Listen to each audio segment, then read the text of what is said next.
안녕하세요. 오늘 저희가 함께 살펴볼 자료는요. 600만 원으로 시작해서 수천억 원대 자산을 이룬 걸로 알려진 분이죠. 한국의 유명 암호화폐 트레이더 원효띠의 인터뷰입니다. 이분의 투자 원칙, 또 시장을 보는 눈, 이런 걸 좀 집중적으로 파헤쳐 보겠습니다. 네, 맞습니다. 그 인터뷰 내용을 좀 자세히 들여다보면서 이분의 성공 방식이나 철학 같은 걸 분석해 볼 텐데요.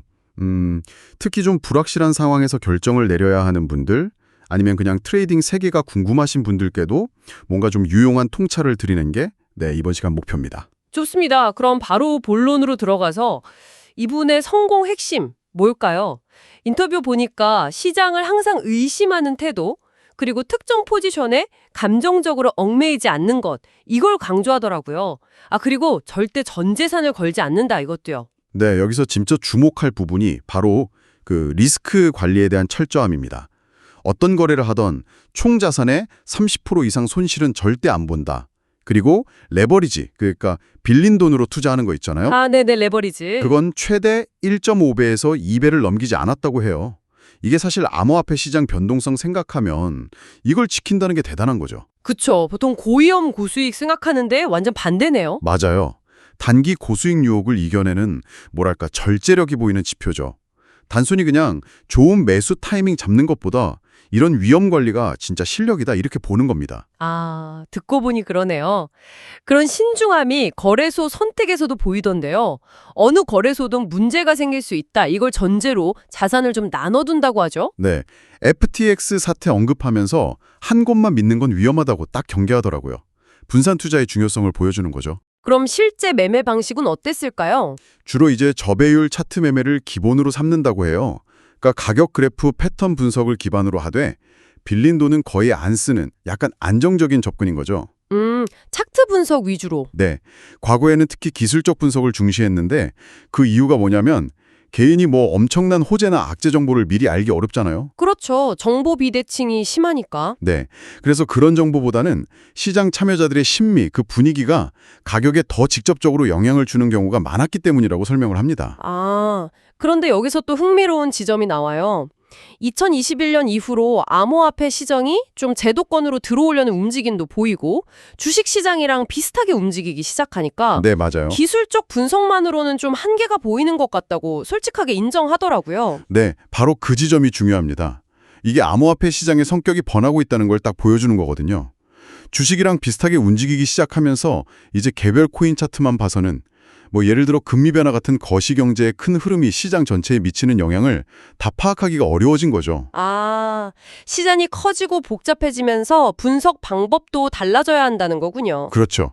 그래서 최근에는 국제뉴스, 특히 미국 금리 결정 같은 거시경제 지표까지 참고하면서 전략을 계속 수정하고 있다는 거예요. 시장 변화에 따라서 끊임없이 배우고 적응하는 모습인 거죠. 와, 근데 수천억 원대 자산을 다루면 그 압박감이 정말 상상하기 힘들 것 같은데요. 어떻게 관리한대요? 그 질문에 대해서는 액수 자체보다는 자산 대비 비율로 생각하려고 한다 이렇게 답했어요. 근데 더 놀라운 건 자산이 한 3천만 원일 때 1,000만 원 투자하는 게 1,000억 원 자산일 때 100억 원 투자하는 것보다 더 떨렸다고 하더라고요. 네, 그게 진짜 의외네요. 아니, 절대 액수는 비교도 안 되는데 이게 심리적으로 뭘까요? 그만큼 초기에 가진 돈, 그 원금 손실 가능성이 주는 압박감이 상대적으로 더 컸다는 의미일 수 있어요. 절대적인 액수보다 내 전체 자산에서 이 돈이 차지하는 비중, 그게 심리적으로 더 크게 다가온다는 거죠. 일리가 있네요. 그리고 또 자신의 실수에 대해서도 굉장히 솔직해요. 비트코인이나 이더리움 말고 다른 코인들, 알트코인이라고 하잖아요. 네, 알트코인. 그 알트코인 매매는 자기도 승률이 낮다는 걸 알면서도 그 욕심 때문에 손실을 본 경험이 있다. 이걸 후회한다고 말하죠. 보면 최고의 트레이더라도 이 탐욕이라는 심리적 함정에서 완전히 자유롭기는 어렵다는 걸 보여주는 대목입니다. 특히 그 포모 있잖아요. 나만 돈 못 벌까 봐 불안해하는 거. 그게 공포보다 더 위험하다고 경고하던데요. 맞아요. 포모. 그게 정말 무서운 거죠. 냉정한 판단을 흐리게 만드니까요. 그럼 이 부가 실제 삶에는 어떤 영향을 미쳤을까요? 그 부분에 대한 답변도 좀 현실적이더라고요. 네. 돈이 이제 불행해질 가능성, 그런 일들을 많이 없애줘서 행복의 하한선은 크게 올려줬다. 하지만 행복의 상한선까지 막 끌어올린 것 같진 않다. 이렇게 표현했어요. 뭔가 많은 생각을 하게 하네요. 결국 이 원효띠라는 분의 이야기에서 우리가 얻을 수 있는 핵심은 제 생각에는 원칙을 지키는 힘인 것 같아요. 원칙이요. 네, 철저한 리스크 관리, 그리고 감정에 휘둘리지 않는 거, 또 시장 변화에 따라서 계속 배우고 적응하는 자세, 그리고 자신의 약점, 예를 들면 뭐 알트코인 매매 같은 걸 정확히 아는 자기 인식, 이런 것들이죠. 네, 말씀하신 그 원칙 중심 접근법이 특히 초보 트레이더들한테 하는 조언에서도 딱 드러나죠. 그렇죠. 이게 10명 중 8명의 돈을 잃는 시장이니까 정말 자신과 맞지 않으면 절대 무리한 금액을 투자하지 말라고 아주 신신당부를 합니다.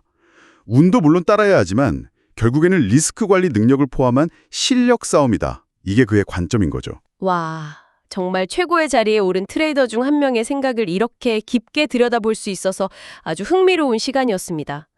그 엄격한 원칙, 시장에 대한 끊임없는 회의적인 시각, 그리고 철저한 리스크 관리. 이게 정말 성공의 핵심으로 보이네요. 네. 큰 성공이라는 게 때로는 막 대담한 배팅에서 오는 게 아니라 오히려 이렇게 자본을 세심하게 지키고 감정을 통제하는 능력에서 비롯된다는 점이 아주 인상 깊었습니다. 네, 오늘 원효띠의 인터뷰를 통해 많은 것을 배울 수 있었습니다. 마지막으로 청취자 여러분께 이 질문을 던져보면서 마무리할까 합니다. 여러분의 삶에서 중요한 결정을 내려야 하는 순간들, 그 영역들 중에서 혹시 원효띠처럼 좀 더 원칙에 기반한 리스크 관리와 감정적인 거리두기를 적용해 봄으로써 이득을 얻을 수 있는 부분은 어디일지 한번 생각해 보시면 어떨까요?